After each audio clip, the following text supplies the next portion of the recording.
Hi, it's Cynthia. I am back with a really cool item that we found and got incredibly on eBay for a really low, in our opinion, price. Because it's an Irwin Allen something that you never see because it's not technically a collectible in the sense that it was something, they made dozens of. And it's for one of my favorite Irwin Allen movies, and it's paper. I love paper. I got a thing for old paper. Scripts, press kits, and something like this. This, if I can show you for a second what it says on the folder. It is a file folder that says Time Traveler's Suggestions. And what it is the entire folder from the casting agent who was casting the movie Time Travelers. Now, I have to say a huge thank you to whoever in this world packed this in a box and put it in a storage unit instead of throwing it away. Because someone bought that storage unit, found it, and thank you to that person for not throwing it in the garbage and realizing that it had some value to somebody like me and other people. It is so cool. So I'm going to show you quick some of the pages that are in here. If you're familiar with the movie, if you're not familiar with the movie, this is Irwin Allen's, it was a TV movie that was meant to be a pilot for a new TV show, a time travel TV show. You'll find it on, I think the last Time Tunnel box set has this on it. So don't go buy it as a bootleg. Buy the Time Tunnel box set and you'll find it on the end. But make sure which edition. I'm not sure exactly which one. Anyway, the front of this is the overview of the characters that was given to the casting director so he knew what he was looking for and approximately how many pages they had. And what's really significant about these early notes is that the character of, if I can find him, go back, sorry. You think I would have checked these things out ahead of time, right? So these are our leads. I think it's the character that's crossed out here, Terrence Clay. This character originally it was much more important to the story. And so they were looking at some name actors for this part, and we'll see that when we get there. It turned out to be a less important character. They kind of toned down his part in the script. He's still in there. He's Jane's boyfriend back in time. The story, I should have said to you, has to do with an outbreak in the present day, or the present day when they shot the movie in the late 70s. There's an outbreak of a disease, and the doctors have realized that the only person to have ever found a cure was a doctor who lived in Chicago, but unfortunately back when the Chicago fire happened, and so the cure was destroyed along with everything the doctor in 1871. So in order to get the cure, they do a radical thing. They send two guys back in time to talk to Clinton Earnshaw and find his cure and then bring it forward in time to cure the sick people who are sick right now. And as I said, it was supposed to be a pilot. We always thought it was supposed to be a pilot, and now we know for sure because of notes that are in here. So all the characters, so this is all the character notes in here, and was really amazing. So this is, I've got some weird glare happening here, but I guess we'll work through it. This is notes, I'm assuming this is the famous Michael Eisner.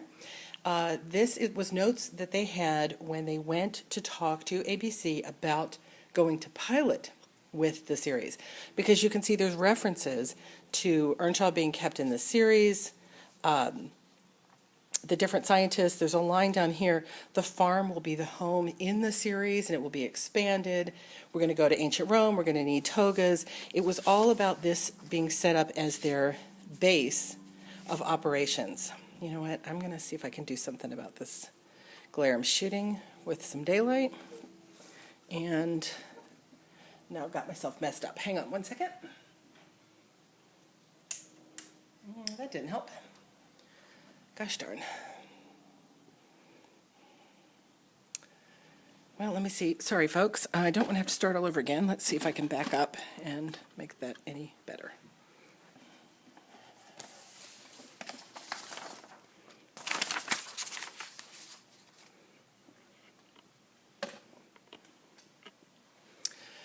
Okay, there we go. Thanks for your patience. All right, so again, the point here in making is that the series was supposed to go to a series. The pilot was supposed to go to series, and we can see that from the notes that talk about what will happen. And it says ABC wants the picture March 15th. They'll announce their schedule on the 26th. So at the time that they were casting this, they had every intention of it becoming a show. I wish it had. It was super. I loved it. It would have been really great. Sadly, no. And we also have in here, so this looks like the original version, delivered in 1976. This is the original version of the cast list that they were sending around to decide on what kind of characters they needed in the movie. And then we get into casting pages. Now, this one's kind of fun because what this shows is the actual schedule on January 15th, 76, when actors were coming in to read for the parts. And you can see some names in here you might recognize, like the circled Booth Coleman at 2:45. Meredith McRae was reading, and Susan Sullivan were both reading for the part of Jane. Neither one of them got the role. And we're going to see more of that as we go along. Here is, let me move this over a tad. Here's some more casting. Zena Bethune was coming in. Oh, this one. Gerald McRaney was coming in. And Richard O'Brien, who I assume is the Richard O'Brien from Rocky Horror. I'm pretty sure it is. Coming in to audition for the role of the mayor. He did not get the role. Gerald McRaney did not get Jim Younger. The role of Jim Younger actually went to one of Irwin Allen's regulars, Pat Culleton, who's in a lot of his TV shows and movies. Again, I think this might have had to do with the fact that that character was maybe toned down a little bit and was a bigger role to begin with. More casting times. Lana Wood, I believe that's Natalie Wood's sister, coming in to read for Jane. Who else do we recognize on here? Maybe you know some of these names. Meg Foster and Diana McBain also coming in to read. And then we have, I'm going to assume, you know what, I'm not going to assume. That one had a lot of phone numbers on it, so probably not good phone numbers anymore, but I'm not going to put those out there. Patrick Wayne was on the list as potentially, and so was Richard Hatch from Battlestar Galactica, David Selby from Dark Shadows, Martin Cove. All of them are listed in here with phone numbers for their agents so they could get them to come in. More crazy notes along the side, and I think more phone numbers. Actually, I think these phone numbers are pre-area code, so you wouldn't be able to use them anyway. And so as you can see, as we go through, every time they start switching it up and changing it up. So in this version, I love this, Sam Elliott was supposed to be in there, but they ended up going with Sam Groom. And I realize now also I made a mistake when I said Dr. Earnshaw was the doctor back in time. He's not. That's the lead character, Sam Groom, who did end up getting the role. Again, we see David Selby, Martin Cove from Cagney and Lacey, Barry Bostwick, Patrick Wayne, more people that they were looking at. Tom Selleck down here at the bottom. I mean, basically they were looking at everybody in town. So here's the Clinton Earnshaw. This is the lead character who would have carried on with the series. And I see Christopher George, one of my favorite actors from the era. He was also being looked at for the part. Roger Davis from Dark Shadows, Nellie Smith and Jones. There's Sam Elliott mentioned again, Gary Collins, Adam West, Batman fame. They were looking at him. And Mark Goddard from Lost in Space. There's Richard Hatch noted again. Larry Hagman, which would have been a terrible choice. I love Larry Hagman, but not in this part. That would have been a really big mistake. So they luckily crossed him off the list. And we're going to keep going through. I'm going to grab a bunch of these because, as you can see, it's just page after page. Dennis Cole. So this is the other character, Jeff.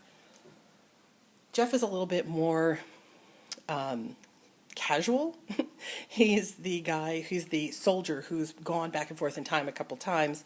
And so he's kind of the one that's has the understanding what's happening. He's a little bit more adventurous, where Earnshaw is the doctor, has to go back to do the medical end of it and is very uptight.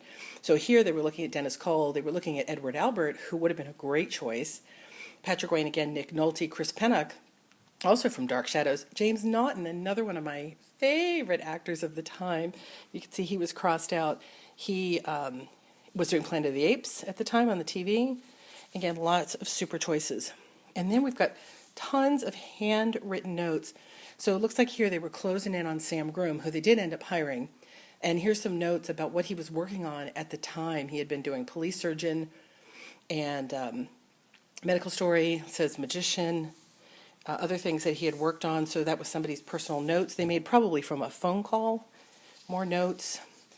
Here it looks like we're starting to look at costs of what it would cost for these various actors. And notes again about their agents, so somebody could reach out. Let me get through some of these into the girls. Oh, and then here we go. So here's Richard Basehart, and again we're having, the sun is encroaching. So Richard Basehart did end up getting cast in the role of the doctor back in the era, Joshua Henderson, and he was super, super, super in the part. And as you can see here, they were talking about the casting, the dollars that he wanted to play the part. A little tricky to interpret some of this, but we do see things like $75,000, $2,500, 8 days offered $5,000. So it looks like they were already to the point of negotiating his salary by the time they made those notes. More notes here.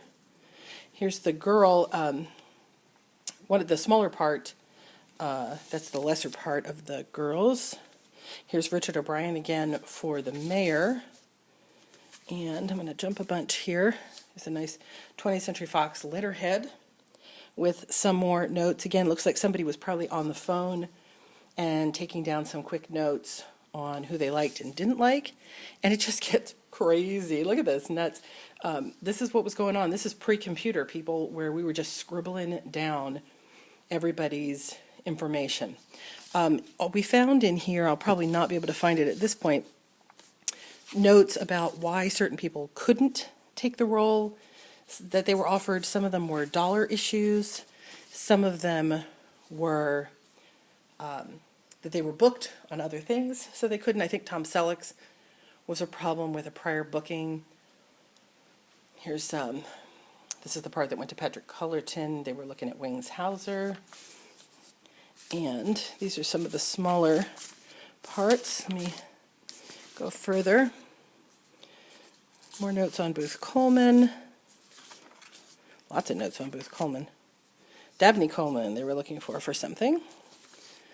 Ben Murphy, one of my other favorite actors from the era of Amelia Smith and Jones, also shows up in here as being thought about for the top roles. That last page actually doesn't go with this, so I'm going to put that back. And I'm looking for one particular one. Excuse my fussing around here. I think that's, oh, here, Jane Henderson.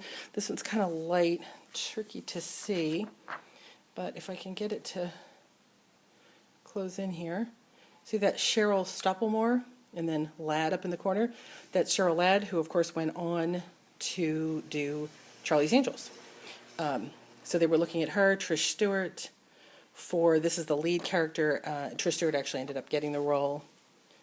Laura Parker, again from Dark Shadows. They had a lot of Dark Shadows people on the list here. Heather Menzies, who you'll also know from a lot of things in the era.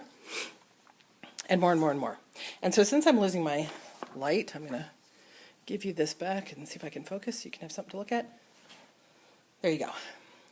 Anyway, so it's a really cool piece of history showing you what really was involved in putting together a TV show or movie of the era.